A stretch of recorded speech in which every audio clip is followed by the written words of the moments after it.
عليكم ورحمة الله تعالى وبركاته. أخوات كيف راكم؟ على خير؟ متتبعين القناة ديالي وديالكم، مرحبا و6000 مرحبا بكم. والله العظيم إلا ليكم وحشة كبيرة كبيرة كبيرة، وصراحة توحشتكم بزاف. واليوم الحمد لله جيت باش ننزل لكم هذا الفيديو هذا اللي ان شاء الله غادي ننزل لكم فيديوهات اللي غادي تستافدوا منها ان شاء الله. فبمناسبة كذلك العواشر، بمناسبة حلول شهر رمضان إن شاء الله يا ربي الله يبلغنا رمضان إن شاء الله جميعا، لا فاقدين ولا مفقودين. كنقول لكم عواشركم مبروكة جميع، دخل علينا جميع يا ربي بالصحة والسلامة، وكل منوينا وتمنينا وجميع المتمنيات الخير لنا جميع. اليوم فيديو جديد. صراحة هذا الفيديو هذا فيه كنصائح، فيه كوصفات بخصوص رمضان. يعني جيت نشارك معاكم كما كتعرفوا دائما ما كنبخلش عليكم باي حاجه كنديرها في المطبخ ديالي، لا اكلات ولا كذلك تجميل وصفات ولا اي حاجه الا تنشاركها معاكم باش تعم الفائده، نخرجوا كاملين مفيدات ومستفيدات. اليوم بما اننا مقبلين على شهر رمضان ان شاء الله يا ربي، جبت لكم واحد يعني نصائح اللي صراحة غادي تنفعكم بزاف، واللي صراحة يعني ما كتخطانيش، واللي كنديرها في المنزل ديالي او في المطبخ ديالي. فقلت علاش لا نشاركها معاكم، لان العديد والعديد يعني ديال النساء انا عارفه كيوقع لهم هذا البروبليم هذا، يعني من راسي وطلع الفوق. انا كذلك كنت كنعاني من هذا القضيه هذه، ولكن بفضل الله سبحانه وتعالى كما كتعرفوا دائما كنبحث وكنجتهد وكنسول وكندير تجارب لراسي براسي في المطبخ ديالي وكتنجح ليا، وبالتالي كما كيتقال التجربه ام العلوم. فبعد ما كنجربها وكتنجح معايا، وطبعا كنقولها لجاراتي حباباتي صحاباتي العائله بصفه عامه الكبيره والصغيره، فملي كنلقى انهم كيشجعوني وكيشكروني على هذيك الحاجه اللي كنكون ديجا جربتها ولقيت عليها يعني واحد الراحه، او لقيت عليها واحد كما كيتقال نتيجه رائعه، فكنقول علاش لا نشاركها مع العائله الثانيه ديالي اللي هما المتتبعات القناه ديالكم وقناتي. طبعا غادي نبداو البنات كما كتعرفوا. اولا بسم الله توكلنا على الله. كما كتعرفوا في رمضان كان عفوا كما سبق لي وذكرت المشاهدات ديالي، بغيت نوصل لكم واحد المعلومه مفيده، ان في رمضان كان كتكون عندنا الطماطم يعني او المطيشه بالمغربيه او الطماطم، كتكون عندنا بواحد الطريقه في المطبخ عندنا يعني بكثره، كنستغلوها يعني بكثير كثير كثير. كما كتعرفوا الطماطم يعني الى واحد الفتره بسيطه، وخصوصا لدرجه الحراره وحنا دابا مقبلين يعني للحال ما بقاش غادي بارد، فما كتصبرش لينا بزاف رغم اننا كنحطوها يعني في الثلاجه. ف جربت صراحه واحد الوصفه اللي لقيت عليها نتيجه رائعه البنات. كما كتعرفوا الطماطم كنديروها في الحريره، كنديروها في ليسوب، كنديروها فاش بزاف ديال الامور، ولكن ما كتصبرش لينا بواحد المده اللي مثلا لا خديناها بواحد الكثره. كما كتعرفوا دابا حاليا غلاء الاسعار، بعض المرات كتنزل السعر وكيمكن لينا ناخذوا مثلا واحد الكميه كبيره، وبالتالي كنبداو نفكروا لا خدينا كميه كبيره غير غادي نضيعوا، لنا ما يمكن ليناش غادي نستهلكوها كامله. فبالتالي شنو يمكن لينا نديروا؟ كنبقاو نتحسروا ونبقاو يعني نتاسفوا. ولكن جبت لكم الحل البنات، تقدروا تاخدي مطيشه او الطماطم يعني شحال ما بغيتي وقدر ما بغيتي، بدون طبعا ما تفكري، وبدون طبعا ما تخممي، وبدون طبعا ما غتقولي يعني الا خديتها كثيره غادي نضيع فيها. وشعارنا دائما كنقولها وكنعاودها، لا للضياع. لهذا البنات الطماطم غادي نقول لكم يعني واحد الطريقه اللي متاكده منها، لان الاغلبيه ديالكم ما غتكونش عارفه هاد الطريقه هذه. الاغلبيه ما غاديش يكونوا عارفينها، لان ديجا انا اعوذ بالله بقولت انا ما كنتش عارفاها وجربتها كتجربه، يعني راسي جربتها. البنات كما قلت لكم رجعوا لموضوع الطماطم. البنات كما كتشوفوها هي قدامكم في لا فيديو غادي تبان لكم. الطماطم البنات كنشدها كنديرها في الكونجيلاتور. هانتوما كما كتشوفوا راها مجمده البنات. هانتوما لاحظوا، هانتوما باش تعرفوا، هانتوما سمحوا لي، هانتوما الثلج باقي فيها.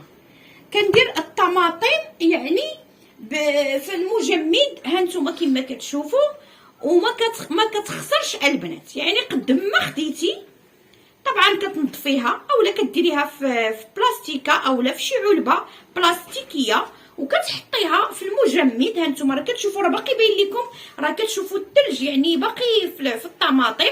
راه جبتها من المجمد باش نوريكها لكم باش تشوفوها. وكتخليها الوقيت اللي بغيتي تحتاجيها او تستعمليها كتجبديها بنهار قبل وكتكون صالحه كانك عاد جبتيها من يعني البائع. فلهذا البنات هذه الطريقه غادي تنفعكم بزاف وغادي تحتاجوها في شهر رمضان.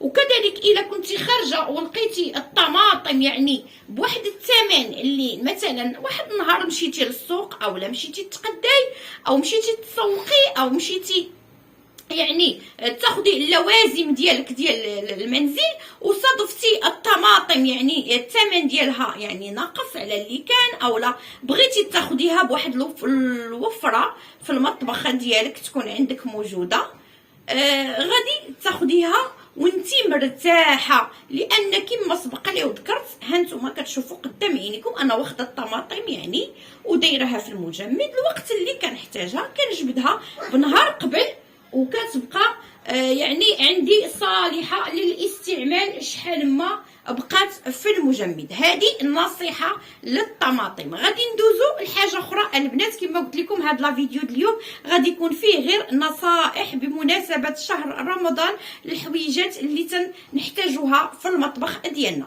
بالنسبه ندوزو للصوص طوماط مازال غادي ندير لكم فيديو ديالو كيفاش تصاوبوه ان شاء الله يا ربي. صوص طوماط كتكون عندنا في المطبخ ديالنا، ولكن يعني واحد الوقيت ما كتصبرش لينا بزاف.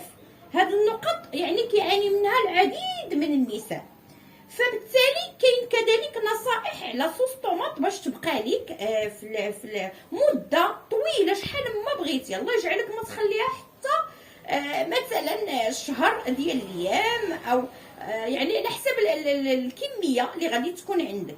بالنسبه ليا او كيفاش الطماطم كنخليها بالنسبه لهاد صوص طوماط كنديرها في المكعبات ديال الثلج البنات. كما كتشوفوا انا وريتكم واحد المكعب ديال الثلج، ها هو كما كتشوفوا اي مكعب كان عندكم ديال الثلج وكتملؤوا دوك المكعبات يعني دوك الدويورات كتملؤوهم يعني هنا كتملؤوهم بداك لاصوص طوماط صافي وكديريها في الثلاجه. الوقيت اللي كتكوني تبغي تحتاجي الصوص طوماط كتجبدي داك المكعب اولا 2 مكعبات اولا 4 المكعبات شحال ما احتاجيتي. كذلك البنات كاينه واحد الطريقه ولكن راه ما كتطولش يعني بحال الشهر. كديري كذلك صوص طوماط في شي اي حاجه عندها القفاله ديالها طبعا وكتكبي عليها الزيت. ضروري تكبي عليها الزيت باش كتبقى لك ثاني صابره واحد الاسبوع حتى 8 ايام تقريبا بحال هكذا كل وحده وعلى حسب يعني الدرجه ديال البروده اللي عندها في الثلاجه ديالها.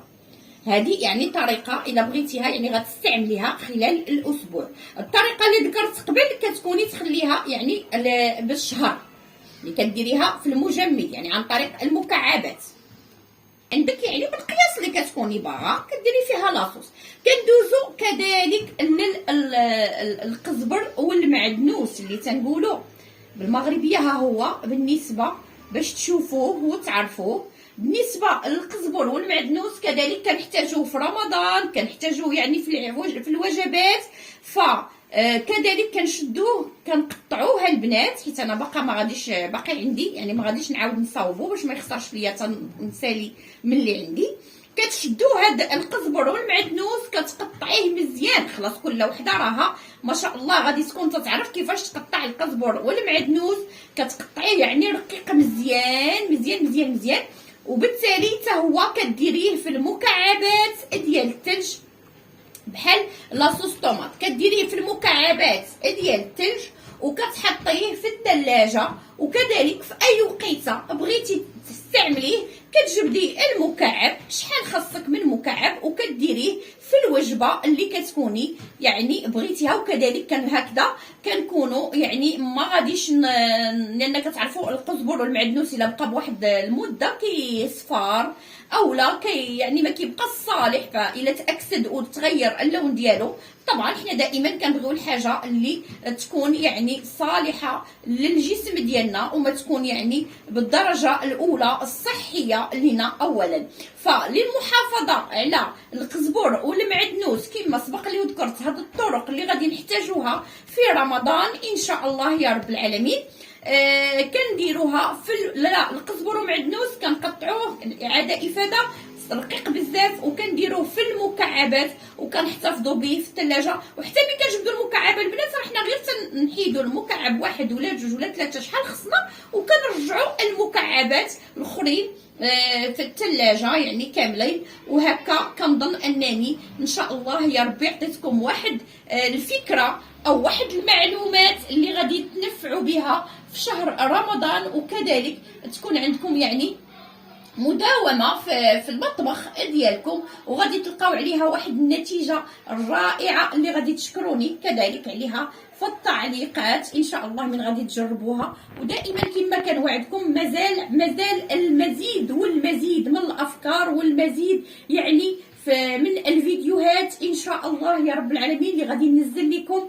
وصراحه كنتمنى نكون خفيفه الظل عليكم، وراني توحشتكم صراحه بزاف بزاف بزاف، ولكن ان شاء الله غادي هاد العوده غادي تكون يعني بالمزيد من العطاء وبالمزيد من الافاده والاستفاده من فيديوهات يعني غتكون متنوعه ومختلفه، نخرجوا منها جميع طبعا مفيدات ومستفيدات. وبالتالي ما بقى ليا غير نقول لكم ما سخيت بكم صراحه الفيديو ها هو، نتمنى يكون نال الاعجاب والرضا ديالكم، وما تنسونيش في التعليق ديالكم باش تردوا عليا ان شاء الله النتيجه كيف جاتكم.